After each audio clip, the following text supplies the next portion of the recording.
이 NFT라는 게 사실 좀 되게 요새 분위기는 이 그림을 제가 이제 기사로 보시면 네.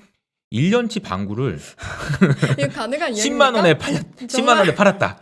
저 좀 네. 당황했습니다. 이 기사 제가 이거 보고. 보면은 네. 그리고 나서 이제 나온 말이 이제 방송 용어인지 모르겠지만 미쳐 네. 돌아가는 것 같다. 이런 얘기가 있는 거죠. 기사 뭐 헤드라인에도 떴으니까요. 그러니까요. 네네. 이게 지금 보면은 사람들이 저도 이제 비트코인이나 NFT나 이렇게 새로운 문물 거기에 대해서 제가 이해를 하기 위해서 되게 노력을 많이 하고 있거든요. 그래서 스터디 모임 같은 데 나가가지고 비트코인 뭐예요? 그리고 기웃기웃 공부도 하고 그러거든요. 네. 근데 그렇게 공부하시는 전문가들조차도 NFT 이거는 좀 진짜 너무 과열인 것 같다. 이런 얘기를 해주실 정도예요. 그러니까 제가 오늘 서두에 NFT를 소개를 해드리긴 하겠지만 여러분들이 오해하지 않고 들으셨으면 하는 건 뭐냐면 추천 아닙니다. 네. NFT를 사세요. 내지는 이쪽에 관심 갖고 투자를 하세요. 이런 얘기는 아니라는 걸 먼저 서두에 말씀을 드리고 네. 시작을 해야 될 것 같아요. 그럼에도 불구하고 그러니까 이게 너무 많이 올라서 불안하고 게다가 이거는 예를 들어서 승희님이 뭐 예를 집을 샀는데 사기를 당했어. 그럴 일이 있으면 안 되지만 그러면 어디 가가지고 이거 나 사기 당했으니까 나 좀 구제해 주세요. 법원에 가서 막 항의도 하고 막 이런 것도 할 수 있거든요. 그쵸. 근데 이 NFT나 뭐 이런 것들은 그 구제해 달라고 얘기할 때도 없어요. 근데 이게 진짜 위험한 거예요. 그 위험하다라는 거를 제가 미리 아주 강조를 먼저 많이 해드립니다. 근데도 왜 너는 이 얘기를 왜 하려고 그러냐? 그 얘기는 이런 부분입니다. 자, 이게 전 세계에 있는 자산들 중에서 시가총액의 순서를 가르쳐주는 그 사이트가 있는데 그 사이트에 가보니까요, 금의 시가총액이 얼마 정도 될까요? 금의 시가총액이 여기 어디 화면에 써져 있을 것 같은데. 화면이 지금 나오고 있는데요. 여기 있네요. 네네. 네. 금의 시가총액이 10.7조 달러입니다. 네. 10.7조 달러 그러면 좀 감이 안 온단 말이에요. 미국의 GDP가 20조 달러입니다. 팍 와닿네요. 그러니까 미국의 GDP가 20조 달러인데 와. 금이 11조 정도 되는구나. 이렇게 이해하실 수가 있는 거죠. 자, 2등은 뭐냐면은 애플입니다. 애플이 2조 달러예요. 애플의 시가총액이 우리나라 돈으로는 한 2,200조 정도 된다라는 거죠. 우리나라의 코스피의 시가총액이 참고로 2,100조 정도 됩니다. 그러니까 코스피의 시가총액 다 합친 것보다 애플이 더 커요. 어쨌든 그게 2조 달러 정도 됩니다. 그리고 이제 수많은 이제 뭐 아람코, 그다음에 아마존, 알파벳 등등 있는데 중간에 실버가 있죠. 실버는 1.3조 달러입니다. 그 다음이 놀랍게도 비트코인이에요. 와, 벌써요? 네, 비트코인의 시가총액이 벌써 1.1조 달러입니다. 그러니까 저는 이걸 보고 어떻게 말씀을 드리냐면 비트코인 이거 너무 사기 같고 그리고 2017년에 당한 기억이 있잖아. 안 좋은 기억이 있잖아. 왠지 모르게 어. 그 마음속에 불안함과 선입견이 있어요. 맞아요. 그거 고정관. 하기 싫어. 그리고 꼴도 보기 싫어. 막 이런 사람들이 되게 많아요. 근데 그렇게 하시면 안 될 것 같다라는 걸 말씀드리는 거예요. 왜냐하면 이미 지금 전 세계의 자산 중에서 시가총액 기준으로 8등이에요. 8등. 그러니까 이거를 아예 무시할 수는 없다. 아니면은 공부를 더 하든지 이게 맞든지 틀리든지 간에 이거를 공부를 하실 필요는 있다라는 측면에서 제가 좀 말씀드릴 수 있을 것 같습니다.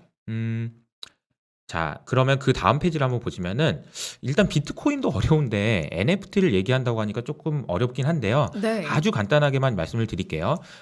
제가 이제 저희 이제 SK증권의 한대훈 연구원이라고 비트코인 전문가가 있어요. 그분도 이제 조만간 저희 채널에 이제 나오셔가지고 네. 더 자세한 얘기는 그때 하는 걸로 하고 오늘은 맛배기만 비트코인 NFT가 뭔지만 말씀을 드릴게요. 승희님이랑 저희 가지고 있는 10,000원짜리가 있는데 저도 10,000원짜리가 있어요. 그거를 제가 만약에 10,000원짜리 이거 교환합시다 이렇게 하면은 교환할 수 있을까요? 당연히 하죠. 그냥 뭐 어차피 거기에다 낙서가 막 심하게 돼 있지만 않으면 바꿀 수 있는 거잖아요. 훼손돼 있지 않다면. 훼손돼 네. 있지만 않다면. 근데 승희님의 그 아이폰과 제 아이폰의 모델명이 똑같다고 하더라도 바꿀 수 있나요? 큰일 납니다. 그거 바꿀 수 없잖아. 큰 사단이 그래서 날 수 이제 있어. 이거를 비유를 하자면 이런 거예요. 10,000원짜리는 이더리움 아니면 비트코인 같은 거라면 아까 말씀드렸던 휴대폰은 NFT라는 거예요. NFT라는 거는 뭐냐면 non fungible 토큰이라고 해가지고 서로 거래가 안 되는 그만의 고유한 가격들이 있게 만들어주는 그렇게 거래할 수 있도록 만들어주는 거라고 이해를 하시면 됩니다. 근데 이런 것들이 지금 나타나고 여러 가지 일들이 있는데 어떤 것들이 지금 거래되고 있는지를 한번 체크를 해보니까 저도 좀 깜짝 놀랐는데 한번 보세요. 네. 네. 자, 이거 그 그림을 한번 보여주시면 이게 무슨 그림일까요? 이게 뭐가 그림이 섞여 있는 것 같네요. 이것저것 엄청 많이 덕지덕지 붙어 있는 그림입니다. 이 그림의 제목은 뭐냐면 Everydays라는 제목의 그림이에요. 뭐 별거 아닌 것 같은데 5,000일 연속으로 일상생활을 찍은 사진을 모아놓은 그림이에요. 무슨 의미가 있지? 도대체 잘 모르겠습니다, 솔직히. 이 시점에는 약간 거래 금액이 궁금해지는데요, 갑자기. 근데 이게 얼마에 거래됐냐면 우리나라 네. 돈으로 약 700억 원에 거래됐습니다. 700억 원이요. 이게 그러니까 어떤 작품의 가치를 제가 마구마구 평가할 생각은 없습니다만 그 정도일까라는 그러니까 생각이 조금은 아까 방구가 10만 원, 이게 700억? 이거 뭐지 이거? 이런 생각이 좀 들어요. 네. 저도 좀 그런 생각 듭니다. 그리고 또 하나 있어요. 이 고양이 그림 있잖아요. 너무 귀엽죠. 그 크립토 키티라는 그런 게임이 있거든요. 옛날에 다마고찌 이런 것처럼 네. 크립토 세상에서 이 고양이를 키우는 거예요. 너무 귀엽잖아요. 이거 얼마에 거래됐을까요? 이거 제가 이것도 생각하는 엄청 것보다 거래됐겠죠? 훨씬 많이 불러야 될 것 같은데. 그러니까 대략 한 600 이더리움의 가치에 거래가 됐는데 이 가격으로 따지면은 약 우리나라 돈으로 한 13억 정도 된다고 합니다. 13억이요? 네. 13억이요. 네. 어마어마한 가격인 거죠. 제가 네. 보면 여러분들이 그런 생각 많이 하실 것 같아요. 말도 안 된다. 이거 버블이다. 큰일 났다. 이거 미쳤다. 그렇죠. 그런 생각 많이 드실 거예요. 그쵸. 저도 동의하기 어려운 부분이 많이 있습니다. 음. 하지만 제가 그럼에도 불구하고 NFT라는 것이 어떤 의미가 있는지를 제가 말씀드리려고 하는 거는 제가 강조했던 무형자산이라는 것을 연결되기 때문에 그렇습니다. 자, 설명을 좀 더 드려볼게요. 승리님, 그 PBR이라는 개념 혹시 아시나요? PBR. 그러니까 주식 투자할 때 봐야 한다라는 건 아는데 정확히 모르지만 그 분모와 분자의 오르고 내리고에 따라서 맞아요. 네, 맞아요. 네. 정확히는 모르시는 것 같지만 모르는데 느낌만 느낌은 아시는 것 같아요. 느낌만. 자, PBR이라는 개념은 두 가지를 아시면 돼요. 분모와 분자만 아시면 됩니다. 분모에 뭐가 들어가고 분자에 뭐가 들어가는지만 보자는 거예요. 분모에는 뭐가 들어가냐면 북밸류라고 해가지고 이 회사에 가지고 있는 장부 가치가 들어가요. 근데 이거는 좀 어려운 개념이니까, 그리고 이제 분자는 시가총액이 들어가요. 네. 좀 어려우니까 그냥 쉽게 설명드리면 이런 거예요. 제가 만약에 사업을 하는데 이호석이라는 회사를 차렸어. 이 회사에 10억을 넣어놨어요. 그럼 이 회사에 그가 가지고 있는 장부 가치는 10억이 있는 거예요, 돈이. 근데 옆에서 보기에 이호석이가 사업을 한다고? 그럼 되게 잘 되겠다. 그래서 야, 이거는 50억밖에 없지만, 이 회사에는 10억밖에 없지만 한 50억 정도의 가치는 있지 않을까? 이런 식으로 평가했다고 하면은 PBR이 몇 배냐면 5배인 거예요. 돈은 10억밖에 없는데 회사의 가치는 50억이라고 인정받았으니까 5배인 거죠. 근데 어떤 사람은 와가지고 에이 뭐에 이호석이 한다고 뭐 되겠어? 그러면서 10억이면 10억 정도만 가치가 있으면 되지. 그렇게 하면 뭐냐면은 PBR이 한 배인 겁니다. 한 배. 그래서 이제 제가 이 말씀을 드리면서 이제 질문을 또 드려볼게요. 우리 코스피의 PBR은 얼마일까요? 코스피의 PBR은 보니까 네. 여기 힌트를 나와 있는 것 보시고 같은데요? 보시면 딱 한 배 정도 됩니다. 네네네. 한 배 정도. 그러니까 한 배를 근처로 해서 계속 왔다 갔다 했어요. 우리나라는 2000년대 초반부터 계속 PBR은 한 배 근처에서 왔다 갔다 했다. 네. 그런데 재밌는 사실은 애플인데요. 애플의 PBR을 보면은 그림이 좀 완전히 달라집니다. 애플의 PBR은 원래 이제 아이폰 나오기 전에 한 5배 정도 됐었는데 아이폰 나오고 나서 8배 하더니 지금은 30배까지 올라갔어요. 이 정도로 와, 코스피와 비교하니까 더 크게 와닿네요. 제가 좀 더 비교를 하기 위해서 같이 한번 그림을 그려볼게요. 네. 이렇게 그려봤습니다. 좀 보이시나요? 저 코스피는 저 밑에 있고요. 애플은 저 위에 있습니다. 코스피는 지금 한 배에 2000년부터 계속 한 배. 제가 아까 말씀드렸죠. 이호석이 하는 게 10억이 있으면 10억 정도 가치가 있지 무슨 뭐 이런 이 상황인 거죠. 네. 근데 애플은 지금 30배까지 올라가 있는 상황이다. 그럼 제가 아까 PBR 계산할 때 두 가지 분모와 분자 두 가지만 생각하시면 된다고 했잖아요. 분모에 뭐가 들어가는지 분자에 뭐가 들어가는지 이 생각을 좀 해보자고요. 네. 그러면 둘 중에 뭐가 하나가 잘못된 거 아니냐. 그러네요. 그러니까 이게 30배나 되지. 이건 뭐가 안 맞는 거 아니냐. 그렇죠. 자, 이게 그래서 저는 분자가 잘못됐다고 하면은 애플의 시가총액이 잘못됐다는 거예요.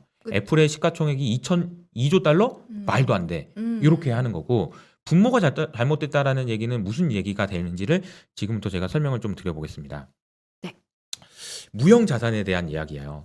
이 무형자산은 세 가지 특징이 있는데, 이 무형자산이라는 건 어떤 의미가 있냐면 아까 제가 말씀드렸던 그림, 우리가 얘기했던 그 고양이 그림, 작품들, 방구, 무형자산인 거죠. 무형자산. 네.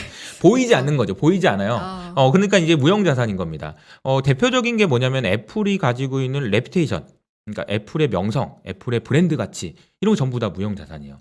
그러니까 아까 승인도 얘기했던 것처럼 이 그림이 이게 도대체 이게 이렇게 가치가 있어? 그런 생각이 들잖아요. 그래서 그쵸. 이렇게 그 무형자산이라는 거는 거래되기도 어렵고 이게 여러 가지 특징이 있는데, 자, 애플이 가지고 있는 무형자산이 얼마나 될까? 이 질문에 대한 대답을 해보면 음. 되게 많지 않을까요? 애플이 가지고 있는 무형자산 가치? 그럴 것 같아요. 그 브랜드 자체의 어떤 음, 느낌과 음, 그것만으로도 되게 애플을 줄줄이 구매하는 친구들만 봐도 주변에 굉장히 많기 때문에. 그렇죠. 애플이 가지고 있는 고객들의 충성도, 그다음에 명성, 브랜드 가치 등등등 수많은 무형자산의 가치가 있을 걸로 추정되나, 애플이 그 재무제표상에는 애플의 무형자산은 거의 안 들어가 있어요. 그쵸. 그러니까 사실은 그 측정하기가 쉽지가 않을 것 같아요. 그러니까 이게 측정하기가 어려운 거예요. 그러니까 애플의 무형자산에는, 애플의 재무제표에는 무형자산이 안 들어가 있다. 아까 제가 말씀드렸던 PBR 분모에는 안 들어가 있다는 거예요. 그 값이. 그러니까 너무 분모가 작게 계산이 돼 있기 때문에 PBR이 높은 거 아니냐, 거꾸로. 그 말씀을 제가 드리는 거고요.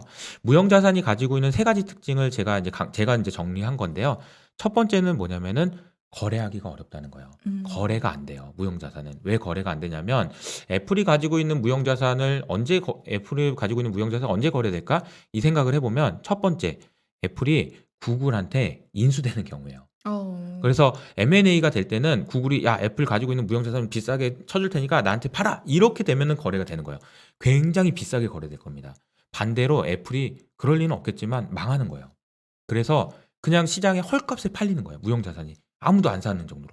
그러면 이거는 완전 그냥 버블이 될 수도 있고 쪽박이 될 수도 있는 거예요. 근데 이 무형자산이라는 가치는 엄청 변동성이 큰 거예요. 마치 그러게요. 아까 그 그림이 700억이라고 했는데 나는 그 700억 아니고 1,000원 줘도 안 살 것 같은데? 이런 사람이 있는 거니까 이 가격 차이가 변동성이 엄청 크다는 단점이 있습니다. 두 번째는 그렇기 때문에 거래가 안 되니까 평가도 어려워요. 밸류에이션이 안 된다는 거예요. 이게 가치가 얼마가 되는지를 계산하기가 되게 어렵다. 세 번째는 뭐냐면 담보로 인정할 수가 없어요. 은행에서 이거를 가지고 예를 들어서 이런 거죠. 애플이 가가지고 나는 이런 무형자산의 가치가 이만큼 있는데 내가 이거 담보로 맡길 테니까 대출해 주세요. 은행이 이렇게 얘기하겠죠. 안 보이는데? 그러니까요. 대한 담보 대출 못해. 야, 그 집을 가져와 차라리. 네가 가지고 있는 집을 가져오면 내가 담보 인정해줄게. 이렇게 네. 된단 말이죠. 그래서 무형자산과 관련된 거는 은행 대출이 안 된다는 특징도 또 있습니다. 이렇게 여러 가지 특징들이 있는데 제가 여기까지 설명드리고 정리를 해서 말씀드리는 거는 뭐냐면 NFT는 무형자산이 거래되기 시작하는 첫 번째 시작점이다. 라고 말씀드릴 수 있다는 거예요. 이 NFT가 투박하고 버블이 끼고 막 이상한 일들이 일어나고 이런 일들은 앞으로도 되게 많을 거지만 그건 당연한 거예요. 무형자산이라는 거래하는 게 워낙 어렵기 때문에. 네. 그렇지만 이 시작이 되는 거 아니냐라는 관점에서 저는 의미가 있다. 이런 변화들은 의미가 있다. 이렇게 말씀을 드릴 수 있습니다. 제가 이제 여기까지 말씀드리고 재밌는 그림을 하나 보여드릴 건데요. 네. 이 그림은 1970년대 여의도에 있는 국회의사당 그림입니다. 참 보시면은 이게 어떤 그림이냐면요. 지금 여의도 국회의사당의 뚜껑에 아직 다 그 타일이 안 입혀진 거네요. 그러게요. 그죠? 아직 완공되지 않은 국회의사당의 네. 모습입니다. 와, 지금으로서는 상상할 수가 없는 광경인데요. 그 옆에는 거의 지금 뭐지? 논밭인가요, 논밭 같기도 비행장이었는데 옛날에는 뭐 아. 잔디밭입니다. 지금 거의. 또 하나 보여드릴게요. 네. 그 다음에 이제 압구정 현대아파트입니다. 어머.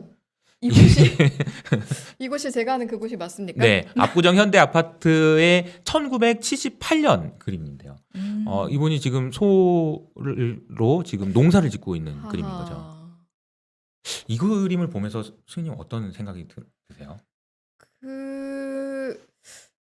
태어나지 않았을 때긴 한데 네네네. 그때에 제가 이제 태어나 있었다면 작은 아주 작은 땅 한 병이라도 땅 한 평. 저기 있는 네, 그 소가 네. 저기 있는 지나가는 저 땅 한 네. 평. 저것만 하나 내 자산을 샀어도 딱 긁고 지금 그런 생각이 좀 들지 않나요? 그쵸. 그러면 지금 많은 분들도 그 댓글에다 이 그림을 보고 이제 그런 댓글을 다신 분이 있더라고요. 2030년에 사람들이 지금의 비트코인 차트를 보면 저런 느낌이지 않을까? 이런 댓글을 다신 분이 있더라고요. 그러니까 제가 이제 과연 네. 이걸 이제 뭐 좀 뭐 여러 가지 뭐 오해를 하실 수 있어서 좀 조심스럽긴 합니다만 네. 분명히 우리가 저런 여의도의 사진이나 아니면 압구정 현대의 사진과 같은 그런 곳이 분명히 있을 텐데 그곳은 어떻게 보면은 우리가 보이는 세상이 아니고 보이지 않는 세상일 수도 있다라는 생각은 하실 필요가 있지 않을까. 그 생각을 좀 먼저 말씀드립니다. 뉴스 많이 보셨을 거예요. 지금 그 암호화폐, 가상화폐 시장이 또 코인 가격이 또 널뛰기를 엄청 하고 있는 중이에요. 그런데 이제 그 배경의 뉴스를 보면요. 이게 그냥 막연한 기대감이라기보다는 그래도 좀 믿을 만한 회사들이 뭔가를 하기 시작했다. 지금까지는 단순히 투자라고만 생각했던 것들이 일상생활로 들어오려는 시도를 하는구나라고 이제 확인할 수 있는 뉴스들이 좀 나온 것 같아요. 제일 관심 많은 게 드디어 이제 우리가 비트코인으로 스타벅스 커피를 먹을 수 있단 말이야? 라는 이제 뉴스가 있고요. 네. 좀 신기하죠? 그리고 이게 이제 벡트라는 앱이 출시가 되면서 나온 얘기이고 이와 함께 이 가상화폐, 암호화폐 거래소를 운영하고 있는 코인베이스라는 미국 회사가 IPO라기보다는 이제 다이렉트 리스팅이라 그래서 직상장을 준비하고 있다라는 뉴스가 또 나오고 있어요. 요거 먼저 말씀드리고 그다음에 온라인 교육 플랫폼 코세라. 앞으로 우리의 교육은 어떻게 될까? 이렇게 말씀드리도록 할게요. 예. 이제 스타벅스와 비트코인 이게 어울린다고 생각하시나요? 근데 사실 생각해 본 적이 없는데 나란히 놓고 보니까 또 기사를 최근에 많이 봤더니 얼핏 어울리는 것 같기도 하고요. 네, 이게 사실은 굉장히 오랫동안 시도한 일이긴 해요. 그러니까 상상을 우리가 굉장히 오래 했던 게요. 2018년도에 제 기억에는 처음 이 뉴스를 보았었어요. 앞으로 스타벅스에서 비트코인으로 결제할 수 있지 않을까? 이런 얘기를 했었는데 그때 이제 많은 사람들이 뭐라고 얘기했냐면 아니 비트코인 결제는 아무리 빨라도 10분이고 거래량이 많을 때에는 트랜잭션이 확정되는 때까지 몇 시간이 걸릴 수도 있는데 커피 다 식겠다. 커피숍 문 닫는다. 이렇게 얘기를 했었죠. 그런데 드디어 이게 정말로 가능해질 수 있다라는 뉴스가 나왔고 실제 사용할 수 있는 어플리케이션이 미국에서 나왔다는 거예요. 그러면서 어젯밤부터 해서 지금 비트코인이 안 그래도 이게 1년짜리 차트인데요. 1년 동안 한 9배 정도 올랐더라고요. 와. 어마어마하게 올랐죠. 근데 최근에 가파른 상승을 보이고 있는데 또 오르고 있는 그런 모습을 보이고 있어요. 뉴스는 뭐냐? 박트라는 그 거래소가 어플을 만들었어요. 앱인데요. 결제 앱이에요. 이거는 현금도 쓸 수 있고 다양한 것들을 디지털 자산을 여기서 거래할 수 있다는 어플을 만들었는데요. 사실은 이 박트는 이름은 굉장히 이상하죠. 이 박트가 무슨 뜻인지 아세요? 전혀 모르겠어요. 네, 이거 저 좀 궁금해가지고 제가 한때 열심히 찾아봤었는데요. 벡트라는 뜻이래요, 원래는. 그러니까 에셋 벡트라는 말을 이 크립토 업계에서 많이 쓰는데 자산이 담보돼 있다라는 뜻으로 뒤에 뭐가 있다, 우리는 실체가 있는 것이다라고 주장하는 의미에서 박트라는 저런 희한한 단어를 만들었다 그래요. 요새 우리나라에서도 좀 젊은 층들이 신조어를 많이 만드는 것처럼 미국도 좀 트렌디하게 해보자라고 만든 거고요. 이거를 정말 그 듣보잡이라고 할 수 있는 정말 알 수 없는 애들이 만들었으면 진짜 이상한 애들이다라고 생각했을 텐데 박트를 만든 사람들이 누구냐면 ICE, 인터내셔널 익스체인지, 인터컨티넨탈 익스체인지라고 해서요. 전 세계에서 가장 역사도 오래돼 있고 그리고 우리가 잘 아는 뉴욕 거래소를 갖고 있는 회사예요. 그래서 선물 옵션이면 선물 옵션, 그리고 실제 주식이면 주식, 모든 투자와 거래에 있어서 상당히 역사를 자랑하고 있고 규모가 큰 회사인데요. 이 회사가 2018년도에 박트를 설립했어요. 그래서 이미 이때 기대감이 한 번 있었어요. 특히 2017년도에 비트코인이 버블이 붙었다고 해서 그때도 상당히 많이 올랐다가 내려갔던 건데요. 그게 그냥 단순히 투기로만 끝나는 게 아니다. 우린 비즈니스를 하겠어라고 해서 ICE가 2018년도에 박트를 발표했을 때부터 저는 사실 좀 설레는 마음으로 기다렸어요. 왜냐하면 혼자 하는 것이 아니라 스타벅스와 마이크로소프트 그리고 BCG, 보스턴 컨설팅 그룹이 같이 하겠다라고 했기 때문에 상당히 기대를 했는데요. 이때 당시 2018년 12월 말에 결제 플랫폼을 공개한다고 했고 이 왼쪽 아래에 있는 이 기사는요. 스타벅스 홈페이지에 들어가서 보시면 스타벅스 스토리에 공식적으로 2018년 8월 달에 뭔가 기대할 만한 내용을 올려놨어요. 정말로 그럼 우리가 비트코인으로 스타벅스에서 뭔가 할 수 있나 보다라고 그때부터 기대를 했는데 2018년 12월 말에 출시한다고 하더니 19년이 돼도 안 해, 20년이 돼도 안 해, 그리고 21년이 된 거죠. 그런데 그 사이에 이 박트는 이 결제 플랫폼을 공개하진 않았지만 많은 일을 사실은 했어요. 뭘 했냐면 비트코인의 현물을 기반으로 하는, 그러니까 가격만 왔다 갔다 하는 것이 아니라 현물을 가지고 실제로 선물 만기일에 청산 결제를 하는 선물을 만들었고 옵션 거래도 출시를 해서 금융시장에서는 박트가 실제로 뭔가를 하고 있어요. 그런데 일상으로는 아직 안 들어왔던 거죠. 드디어 이번에 박트가 디지털 에셋 지갑을 만들었어요. 이거 박트 홈페이지에서 제가 가져왔는데요. 뭔가 좀 상상을 해보라고 이 귀여운 것들을 좀 깔아놓은 것 같아요. 어떤 게 들어올 수 있겠어요? 보시면. 글쎄요. 근데 뭐든 들어갈 수 있다라는 개념에서 저렇게 놓은 거 맞아요. 아닐까요? 아직은 뭔가 걸음마 단계라는 걸 의미하기 위해서 이렇게 귀여운 장난감들 같은 거를 깔아놓고 설명을 하지 않나. 우리가 아직은 초기 단계다라고 네. 보여주는 게 아닐까라는 생각이 좀 들고요. 여기 보시면은 카트가 있는 걸로 봐서 쇼핑을 할 수 있다. 그리고 돼지 저금통이 있으니까 저축도 할 수 있네. 그리고 비행기? 그러면 여행? 마일리지? 혹시 여행? 선물도 할 수 있어? 음악 같은 걸 들을 수 있는 게 아닐까? 뭐 이런 것들을 우리가 다 디지털 에셋을 거의 다 거래할 수 있는 어플을 만들겠다라고 얘기를 한 거죠. 그래서 출시된 이 디지털 월릿은요, 지금 3월 30일자로 미국에서는 다운로드를 일반인이 다 받을 수가 있고요. 한국에서 접속하시면 이거는 이제 다운을 못 받으시지만 미국에서는 아무나 일반인이 이 디지털 월렛 서비스를 이제 받을 수 있게 된 거예요. 여기 들어가 있는 것들을 보시면은 크립토, 비트코인 같은 암호화폐가 들어가게 되고요. 그리고 리워드라 그래서 각종 포인트들이 들어와 있고 현금도 들어와 있어요. 그리고 기프트 카드가 들어와 있죠. 그래서 이런 각종 자산들을 하나의 지갑에서, 디지털 지갑에서 내가 관리할 수 있고 이걸 통해서 선물을 하거나 결제를 하는 것이 다 가능하다라고 해서 이 통합된 디지털 지갑이다. 이렇게 얘기를 한 거죠. 앞으로는 뭘 하겠니? 이것만이 아니라는 거예요. 이 박트의 비전은 단순히 크립토의 비트코인만을 투자용으로 쓰는 것뿐만이 아니라 우리가 앞으로는 점점 더 디지털 자산을 많이 소유하게 될 것이다. 비트코인을 지금 디지털 금에 비유하기도 하는데요. 금만 있는 게 아니라 다른 것들도 많아질 것이다. 그래서 대표적인 게 바로 게임 아이템입니다. 게임에서 우리가 아이템을 얻기 위해서 돈 주고 사기도 하고 거래도 하지만 게임 바깥 세상으로 왔을 때에는 이게 거래가 상당히 그렇게 쉽지 않고 쓰임새도 애매하죠. 하지만 여기에 게임 아이템이 추가가 된다면 거래도 훨씬 활발해질 수 있고 장기에는 아이템을 가지고 담보 대출을 하는 일도 상상 가능하다라는 그런 얘기들이 지금 나오고 있어요. 그래서 네. 아직은 시작에 불과하지만 각종 디지털 자산을 담을 수 있고 비트코인이 여기 들어옴으로써 우리는 이걸로 결제를 할 수 있다는 거죠. 그러면 스타벅스에서는 실제로 이걸 어떻게 결제하냐면요. 스타벅스 미국 어플에서 그 특정 사용자들한테 이미 시험 사용을 했고요. 박트 캐시라 그래서 여기 있는 것들을 다 이제 달러로 바꿀 수 있는 거예요.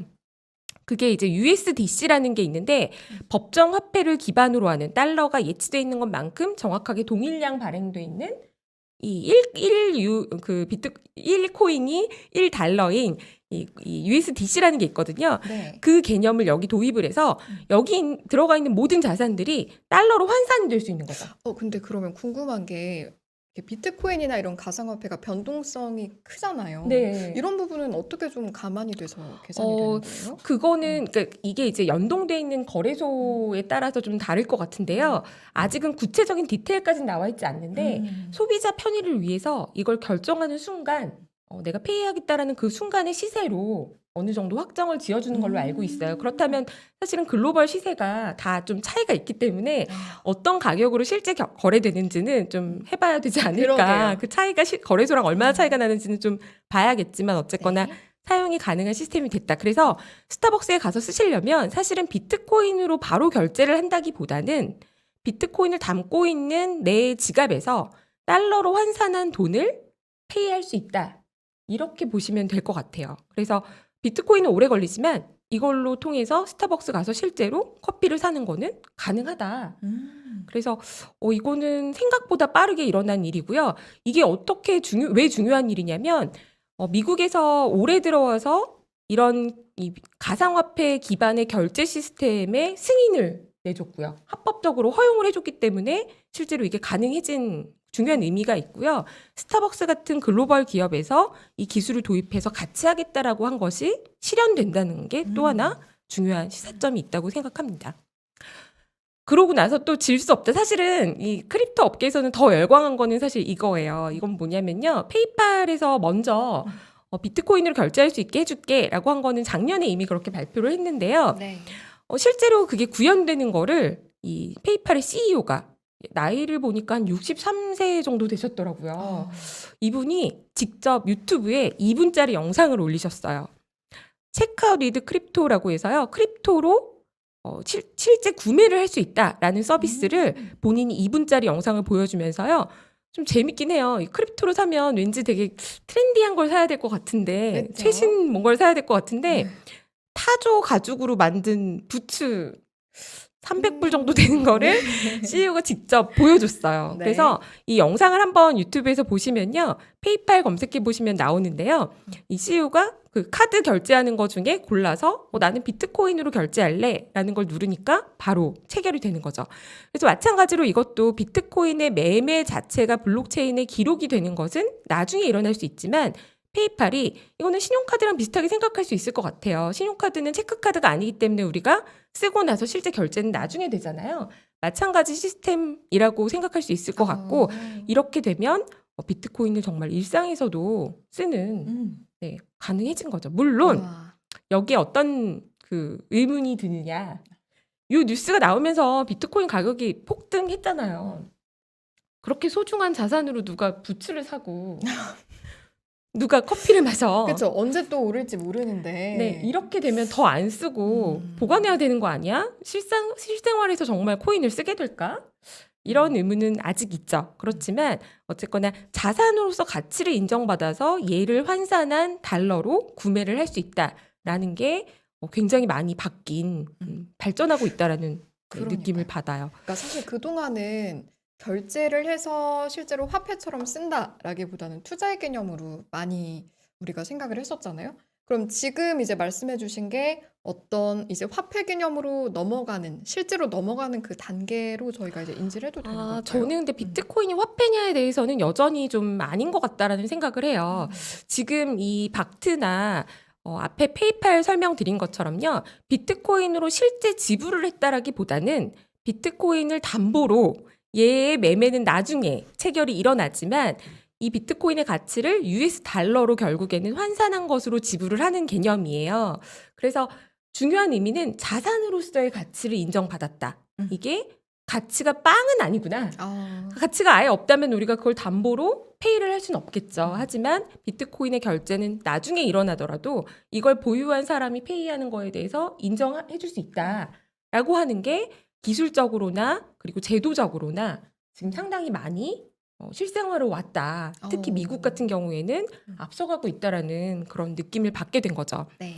그러는 와중에 이제 또 코인에 사람들이 관심을 많이 갖게 된 것 중에 또 하나가 이 코인베이스라는 미국 거래소가 IPO, 원래는 IPO 하려고 하다가 지금 직상장으로 얘기가 되고 있는 것 같아요. 그러니까 공모를 받지 않고 직접 주식을 상장한다라는 이제 직상장을 4월 달에 계획하고 있다는 뉴스가 또 나오고 있는데요. 이 코인베이스 같은 경우에는 미국에서 모든 절차를 다 맞춰서 일단은 비트 라이센스라고 해서요. 라이센스도 취득을 했고요. 그리고 코인베이스의 강점은 제도권에서 기관 투자자들이 실제 이 코인베이스를 쓰고 있다라는 게 굉장한 강점이에요. 그래서 좀 더 신뢰할 수 있는 거래소라고 코인베이스가 얘기하고 있는데요. 이게 4월 달에 상장할 것 같다라고 얘기하는데 놀라운 거는 이 가치예요. 물론 지금 이제 글로벌하게 그 저금리가 지속되면서 웬만한 회사들이 적자를 내도 논란이 있는 속에 굉장히 고가의 고밸류에이션을 받으면서 상장을 하고 있기 때문에 코인베이스도 당연히 꿈을 꿀 수 있는 상황인 것 같아요. 근데 지금까지 생각했던 것보다는 가치가 굉장히 계속 올라가고 있는 게 최근에 제가 본 뉴스로는 100조 원까지 갈 수 있다. 이런 얘기가 있고요. 그 이상일 수도 있다라고 얘기가 나오는 거지. 비트코인의 이 코인들의 거래량이 최근에 더 늘어나고 있잖아요. 2020년 실적을 코인베이스가 공개를 했는데 전년 대비해서 1년 만에 2배의 성장을 했고 12조 원 연간 거래를 했다고 해요. 매출액이 12조 원이 나왔다고 하거든요. 근데 이게 앞으로 더 잠재력이 있다. 왜냐하면 코인베이스는 일반인들한테도 이 서비스를 제공하지만 기관들한테는 굉장히 정밀한 실제 주식 거래하듯이 이렇게 이제 플랫폼을 제공하고 있기 때문에 지금 피델리티도 이번에 ETF를 하겠다고 SEC에 신청을 했고요. 골드만삭스도 최근에 본인들의 주요 이제 기관 투자자들에게 크립토 특히 비트코인을 투자 자산으로서 좀 안내할 생각이 있다. 이런 얘기를 비즈니스를 하겠다라는 얘기를 밝히고 있어요. 이렇게 된다라고 한다면 기관 투자자들이 일반인들이 쓰는 작은 거래소에서 매매를 하는 것보다는 아무래도 기관 전용으로 만들어 놓은 어떤 플랫폼을 쓸 가능성이 높은데요. 그럴 때 미국에서 가장 신뢰받고 있는 이 거래소가 코인베이스다라고 해서 상당히 주목받고 있는 거죠. 그렇다면 네. 가치가 상당히 올라갈 수 있다라고 보는 거고요. 이로 인해서 사실 오늘 증시에서 개인분들은 아마 관심 많으실 텐데요.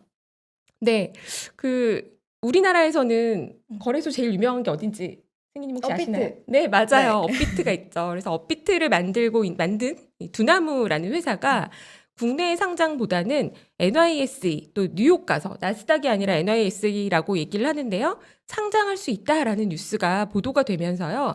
이 두나무에 투자한 관련 회사들의 주가가 상당히 좋은 것 같아요. 모 증권회사도 있고 창투사들도 있고 한데요. 창투사들 주가 같은 경우에는 사실 이 뉴스가 나오기 전에도 쿠팡 상장 때부터 이미 주가가 좋았어요. 그래서 사실은 이럴 때 이제 단기 주가가 급등하면 이거를 또 사야 돼? 뭐 고민이 되죠. 그쵸.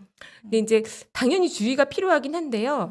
저는 개인적으로 이 정도 오게 되면 이게 한두 번 지나갈 모멘텀은 아닌 것 같다라는 생각이 들어요. 무슨 얘기냐면 단기에는 많이 올랐으니까 주가가 물론 빠질 수 있습니다. 제가 뭐 특정 종목을 언급하려는 건 아니에요. 하지만 지금 창투사의 비즈니스 모델 자체가 이런 다양한 벤처들에 투자를 했는데 생각보다 저금리 환경과 지금 밸류에이션이 올라가 있는 상황에서 미국 상장의 수혜를 보는 회사들이 좀 생기는 게 아닌가 뭐 이런 생각이 좀 들고요. 그러다 보니까 국내 거래소에서도 또 국내에 상장을 유도하려고 뭐 좀 도와줄 게 없나 이런 검토도 하시는 것 같아요. 그래서 과거랑은 조금 달라진 느낌. 신기술이 실제 증시에 등장하는 것도 예상보다 좀 빠른 속도로 제가 가격을 뭐 비싸다고 할 수도 있겠지만 어쨌거나 평가를 잘 받고 올라오는 현상들은 당분간 좀 있지 않을까 그런 생각이 들고요. 이 비트코인을 제가 이제 오늘 관련해서 이 뉴스를 처음에는 단순하게 박트로 스타벅스 사는 거 얘기해야지 네. 이러고 찾아보니까 굉장히 많은 얘기들이 또 있더라고요. 그래서 이효석 팀장님께서 굉장히 잘하시는 연구원 또 모시고 하실 텐데 네. 저도 좀 더 준비해서 네, 한번 해보도록 할게요.